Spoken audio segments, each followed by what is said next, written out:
Hello, faithful viewers, and welcome to Mr.Who Reviews. This year, Batman celebrates 75 years of existence. And in honor of this, I am going to do a top 11 list of my favorite Batman the Anime Series episodes. This anime series is just fantastic. It has a lot of stuff to it. It has a lot of layers. It's funny, it's serious, it's dark. It can be a little romantic sometimes, but and it was the first cartoon by Bruce Timm that started off his DC universe. So it's just it's a great. And I will say this: I am a Superman fan, but not as big. I'm in the Batman camp. I think he's way better than Superman. He's my favorite of the DC heroes, and one of my favorite heroes in general. And this is my list, like my personal list. I didn't do votes or anything, and if you haven't seen your personal favorite in this, then just go to another list, but stay to see if it is. Now that's out of the way. Number 11, See No Evil. In this, an ex-con with an invisible suit which he stole from one of his bosses used it to go into his ex-wife's house to see his daughter and give her some stuff that he stole while pretending to be her imaginary friend, even though the wife put a restraining order on him. The character is good. Here's a man that just wants to see his daughter and prove to his wife that he is good for her, even though he isn't, as the suit is slowly deteriorating his mind, like just making it crazier, and just doing stuff to his body. The kid in this is good. The actor sounds like a little kid. Like, just makes me believe that this is a little kid. Like, not acting, not like pretending. Is just very believable, and it's a very good episode. Number 10, The Underdwellers. Let's see, a madman called the Sewer King. I don't know if that's his real name or title, but that's what I'm using. Everybody knows, just put it down here. Is using kids to steal stuff for him while treating them like slaves. They have to grow their own food or just do their own farming. So their clothes, if they get ripped or anything, and they're not allowed to talk. And if they do break some rules, they get put into a small room with a light in it. And yes, I know what you're thinking. It didn't sound that bad, but but mentally breaks them. It sounds like something done in a war movie or something. Ugh. Batman captures, or not captures, just gets one of the kids and brings them to Wayne Manor. And Alfred has to take care of them. It leads to some hilarious scenes with Alfred trying to take care of the kid, and Bruce wondering if he was ever that of a handful. And the look on Batman when he finds the kids is just wow. It's just it's words to kind of describe. And he even gets tempted to kill the guy. He doesn't get that much tempted to kill anybody except the Joker. It's just a great episode. Number 9. The Laughing Fish. In this, the Joker makes the fish look like him, or just make him smile like him, and put green gill and make him have green gills and that, and try to make money off them. Yeah, that doesn't sound really silly. Then I don't know what would. But he's not a. But when he's talking to one of the guys that do stuff like that, like talk about money stuff and stuff like that. I think his name is Francis or something. He says you can't do it, and he makes a reference to the Colonel of the KFC, which is just good, about revenge. This is just a good episode. Joker is funny as always, especially with the scenes with Harley Quinn. And Batman does one of the most badass things ever. He fights a shark, then rides it like Aquaman. It's just cool. And the fight between him and Joker is just great. I think one of the best fights they ever had. Number 8.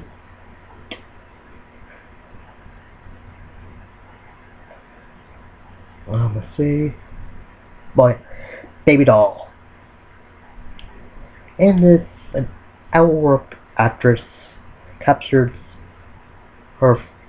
all her co-stars from the cancelled TV show he was in and tries to recreate the show.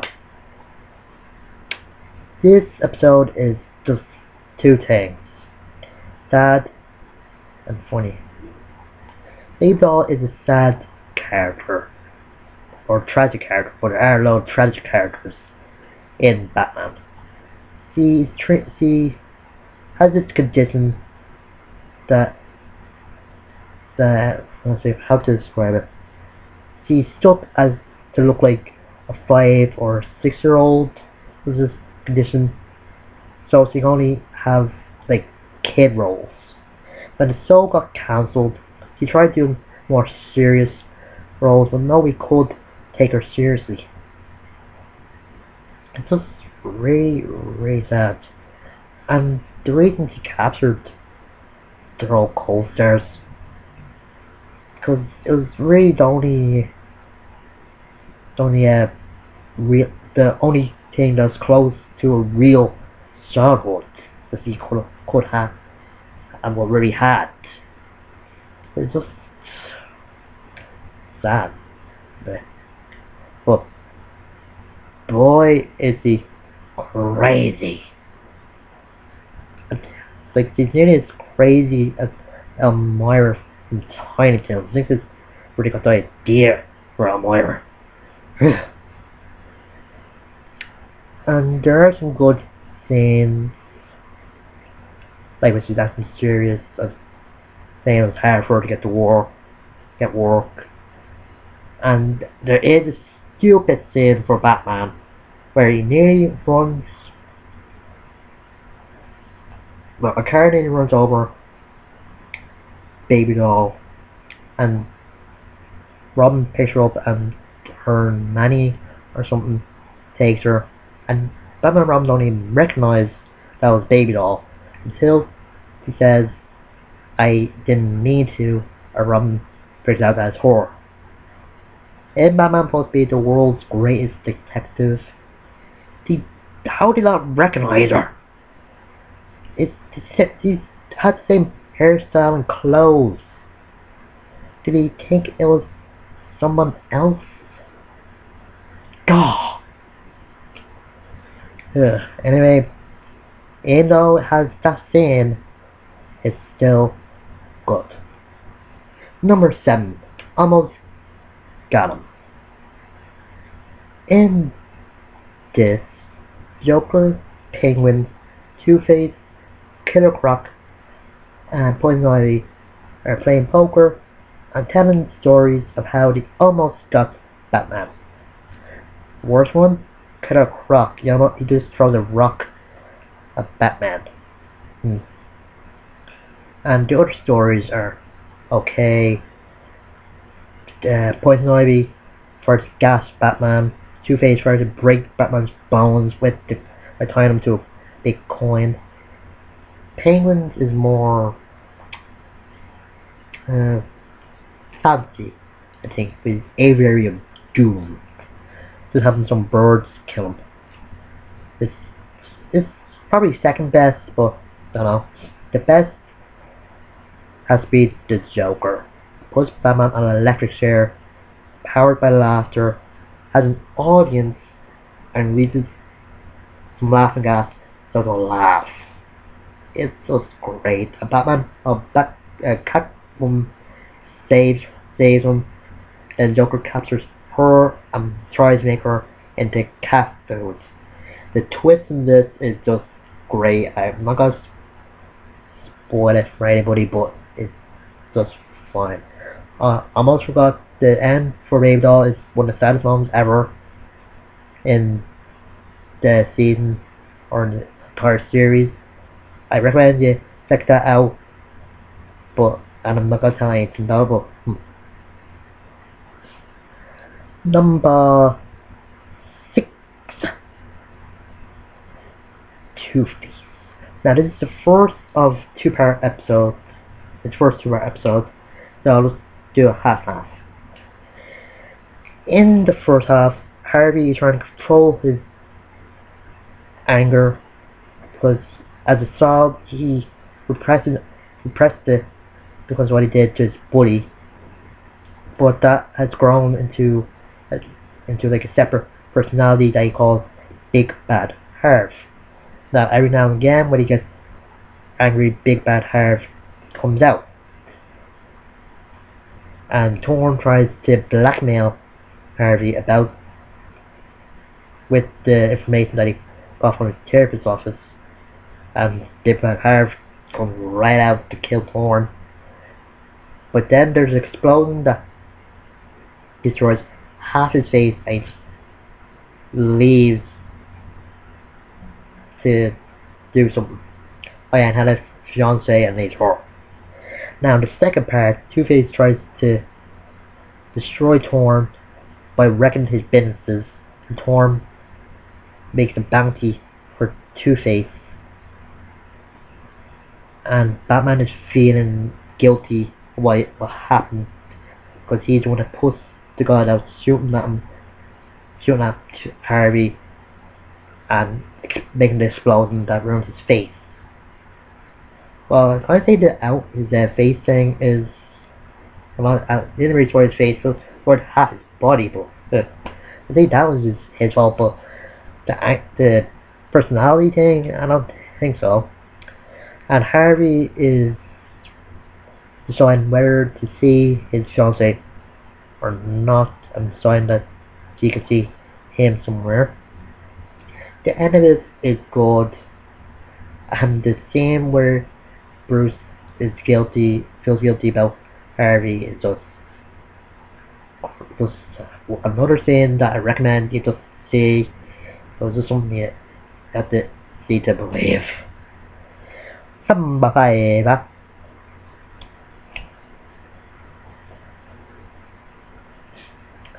Heart of Ice. This is a rebooted Mr. Freeze. Well, no, more like a origin for Mr. Freeze. Like before this, he is just known as a guy that freezes stuff that's in a spacesuit.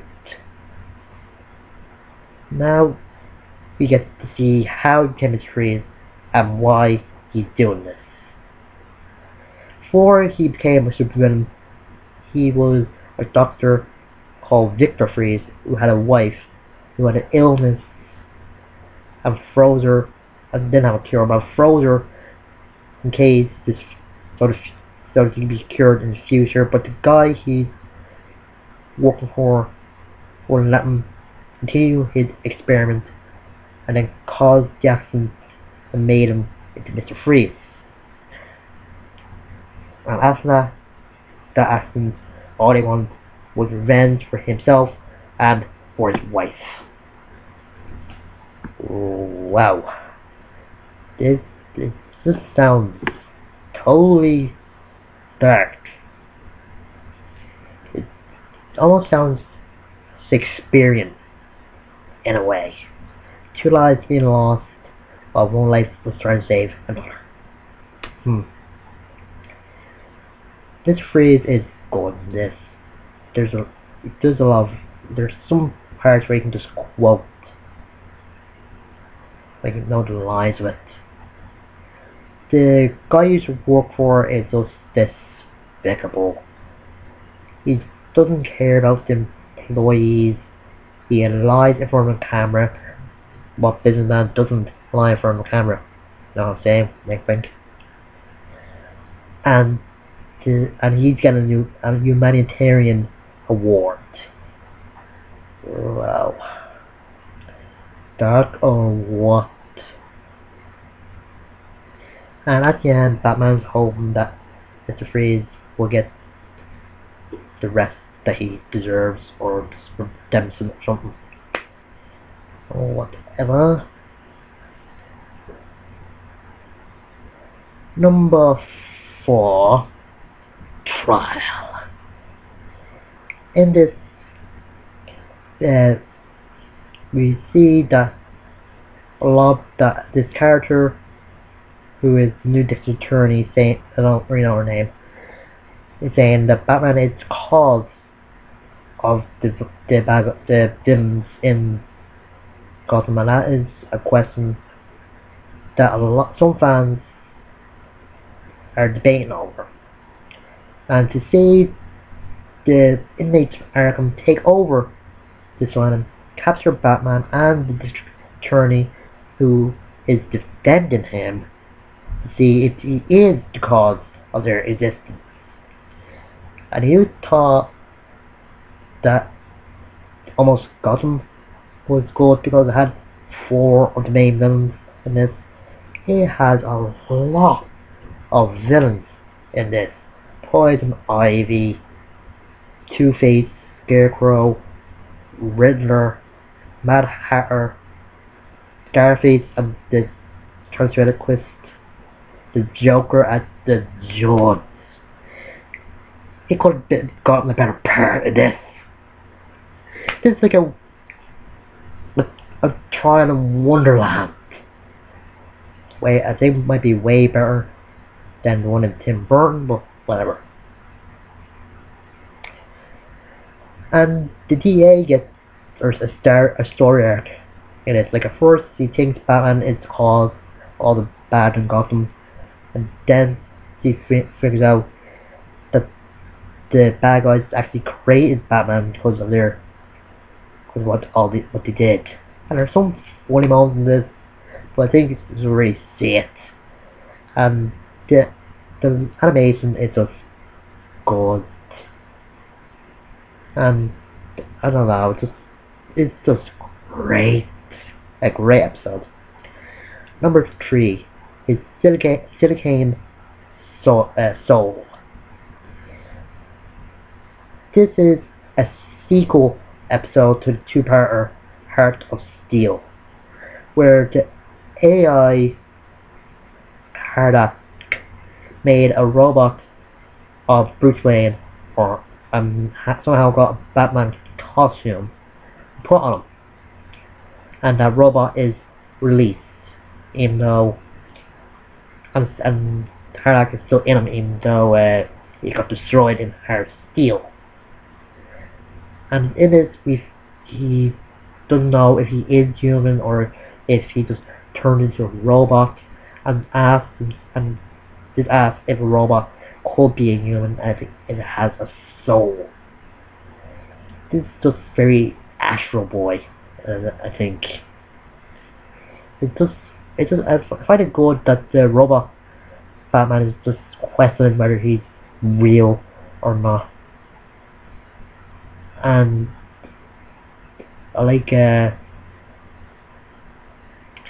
when he thinks he's killed Batman, he does the right thing and stops trying to take over the world. And the fate on Alfred where he thinks that Batman's dead, it's just good. I think this was a good episode. Anyway, Mad Love, and the only episode that was in the New Adventures of Batman. And there are some good episodes in the New Adventures of Batman, but I think this one has to be the best. This gives us the origin of Harley Quinn. He was a psychiatrist working in Arkham trying to get a tell-all book about, or trying to write a tell-all book about one of the inmates, and the Joker sees her and slowly manipulates her into being a hench girl and makes up stories. And if you ever wonder where the Dark Knight got the story about, or the idea of the story about Joker's dad, this is it. It isn't an exact retelling of it, but whatever. And the funny thing is, this episode is actually in a comic book of the animated series, like before it came to the New Adventures. I don't know which is better, but and it shows the relationship between Joker and Harley. It's kind of like a boyfriend that beats up his girlfriend for just doing some stupid. And I like the scene where Batman tells the Joker on the train that Harley got closer than he ever did of killing him. He just knew that would just hit Joker's ego a little bit. But he does have an ego. It just shows that Harley does love the Joker, even though that he knows that he's a bad person. I think it's just like a lot of it almost just like bad boys. This is usually where I have honorable mention, but there are some great episodes in the animated series, but I can't really name them all. I think it's just seeing them or just watch them. There are some good ones, there are mediocre ones, and there are some decent ones. Some of them can be big goofy, but some people like that. But hey, my number one choice is Appointment in Crime Alley. In this, Batman has an appointment to meet an old friend of his and his parents in Crime Alley, which is Dr. Tompkins, and he keeps missing her because there's a lot of stuff going on in Crime Alley.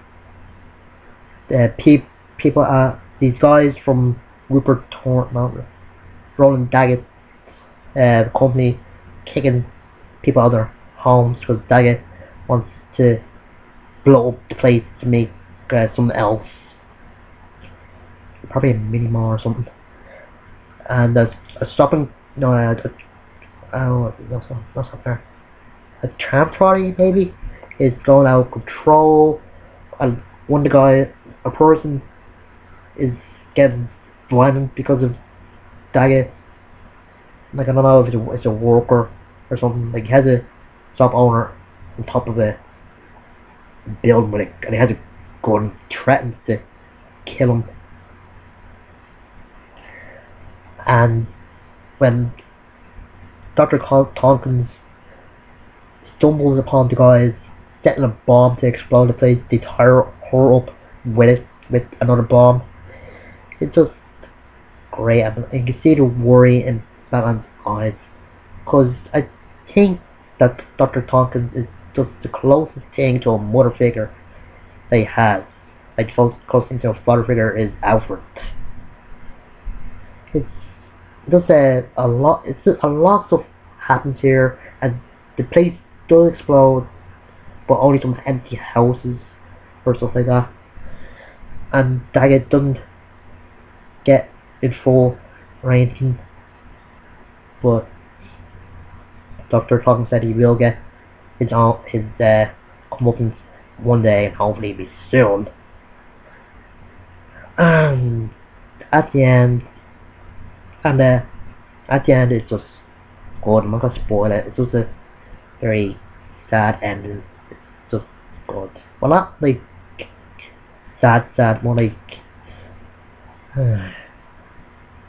that's kind of like that.